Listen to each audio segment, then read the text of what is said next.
کیا سردیوں میں گندم ذخیرہ کر سکتے ہیں؟ آج کل گندم کی کٹائی کے دن ہیں، اگر ابھی گندم نہ فروخت کی جائے اور سردیوں میں جب ریٹ بڑھ جائیں اس وقت فروخت کی جائے تو یہ جائز ہوگا یا نہیں؟ ایمن صاحب تلہ گنگ سے۔ جی ہاں، جائز ہے۔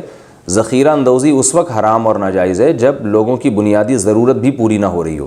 اگر کوئی ایسی چیز ہے کہ آپ نے ذخیرہ کر لیا اور لوگوں کو اس کے حصول میں مشکلات آ گئی ہیں تو پھر آپ ایسی چیزیں کو ذخیرہ نہیں کر سکتے۔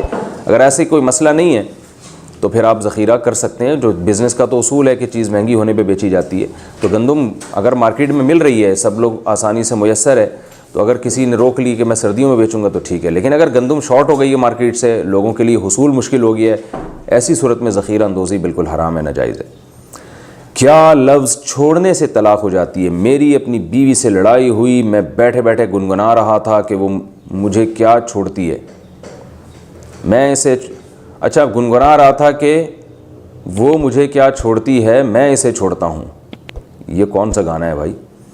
اور مجھے علم نہیں تھا کہ چھوڑنے کے لفظ سے طلاق ہو جاتی ہے، اور میری نیت طلاق کی تھی، صورت میں کیا حکم ہوگا؟ وسیم صاحب انڈیا سے۔ یہ جو چھوڑنے کا لفظ ہے نا، اس میں اگر کوئی قرینہ ہو جس سے پتہ چل رہا ہو کہ اس کی نیت طلاق کی نہیں تھی تو پھر طلاق واقع نہیں ہوتی، اور اگر سیاق و سباق سے پتہ چل رہا ہو کہ طلاق ہی کی نیت تھی تو طلاق واقع ہو جاتی۔ آپ خود کہہ رہے ہیں آپ تو گانا گا رہے تھے تو اور آپ کی نیت نہیں تھی طلاق کی تو پھر طلاق واقع نہیں ہوئی ہے، لیکن گانے وانے کا نہ گایا کریں۔ تراویح میں ایک